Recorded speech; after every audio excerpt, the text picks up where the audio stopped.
Hey everybody, I'm David. How you doing? Welcome to Torah Tech Tips.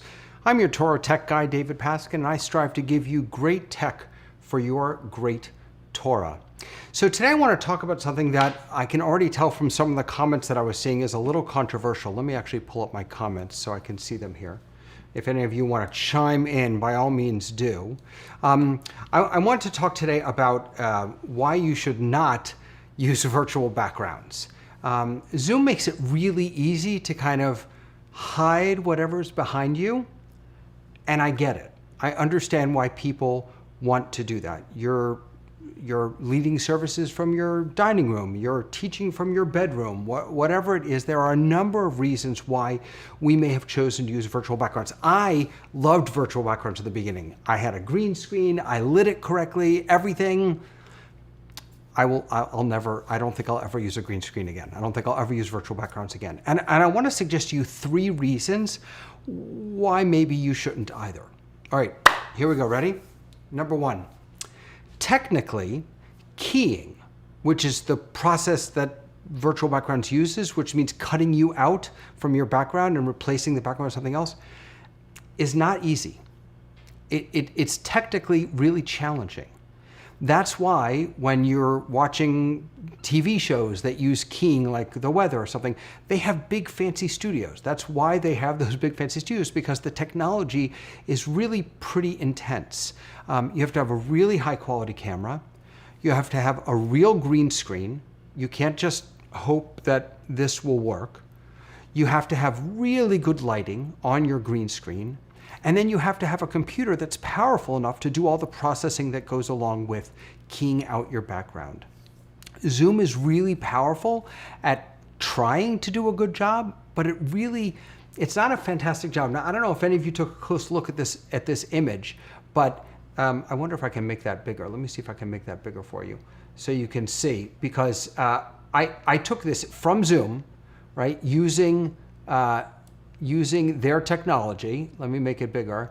Can you see what's wrong with this picture? So first of all, you see all this fuzz around me. You see that half of this is not even keyed out over here. I get down by my hand. There's a lot of stuff going on here that makes this not a pleasant experience. And the truth is, I didn't do anything to this image. I literally just took a screenshot in Zoom of myself using the green screen technology in Zoom. So the first reason why you maybe shouldn't do it is because it's really hard to do well.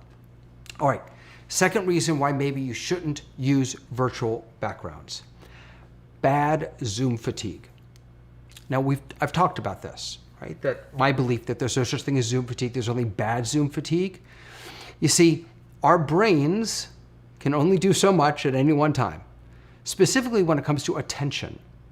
Our attention focuses, we are hardwired to look for distractions, right? Squirrel! We are hardwired to be distracted. And every time you use a virtual background, you're inviting into your stream more distractions. You're inviting in the blurred edges around you. You're inviting in the missing arms that seem to go missing every now and again. You're inviting in lots of extra stuff that can be distracting to our brains. And that all contributes to bad Zoom fatigue. So first of all, it's really hard to do virtual backgrounds well. And second of all, using virtual backgrounds by definition adds to the mental load that we are placing on those people who are watching and participating with us. We need to tear that wall down.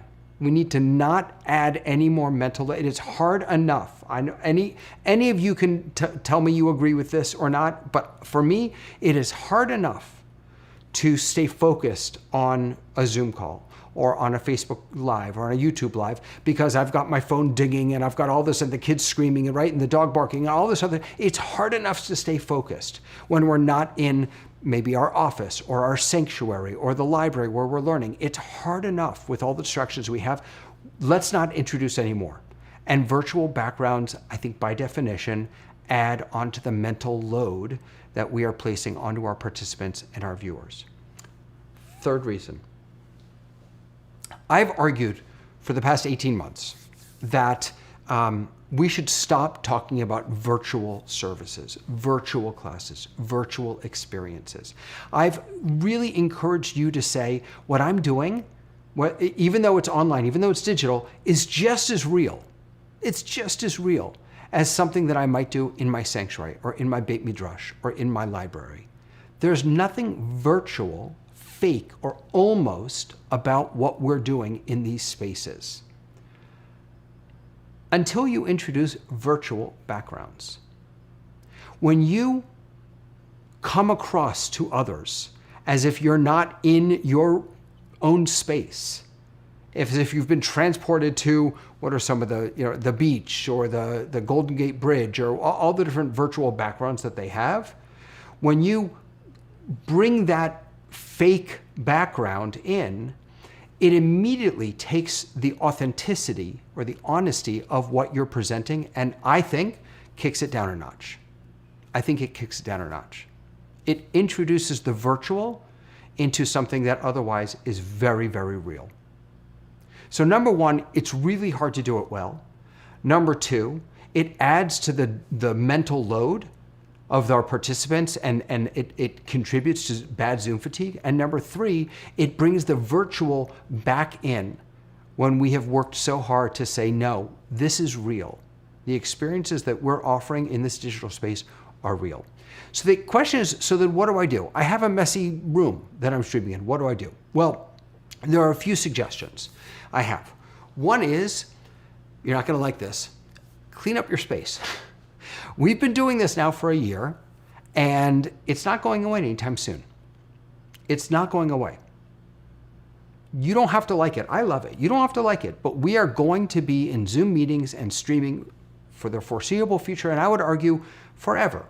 Not exclusively. We'll certainly be back in our sanctuaries, but there's going to be an element of this type of work going forward.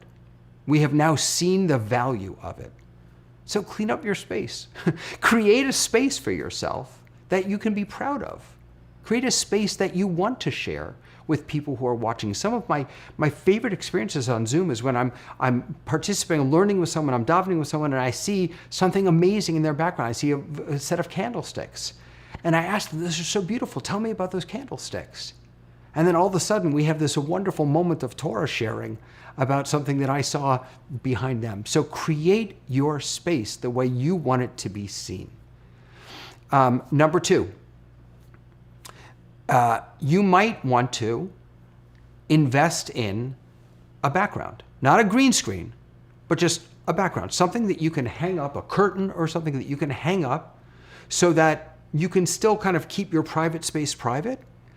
In the video industry, 18% gray. I have no idea why, but 18% gray is kind of the go-to color for backgrounds.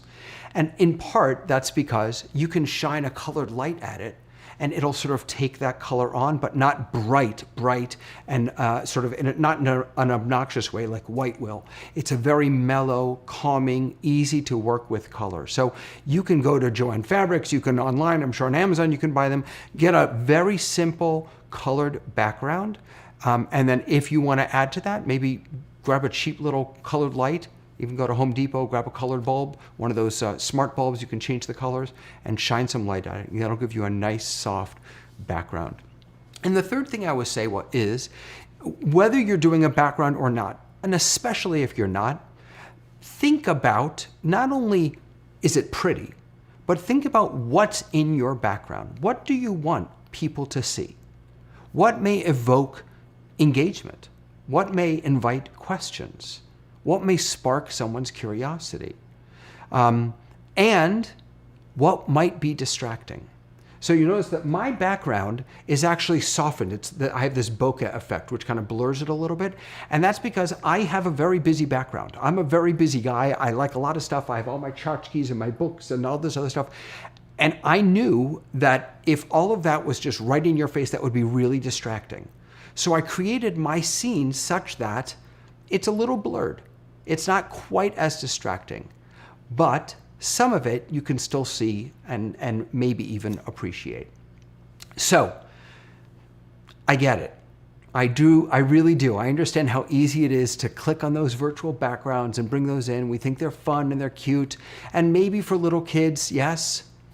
But when we're trying to really produce high quality streams, and when we're trying to prevent bad Zoom fatigue, and when we're trying to be real and authentic, unfortunately, these virtual backgrounds don't help in any of those cases. And oftentimes they get in the way. So that's my argument. You don't have to agree with me, but that's where I'm coming from.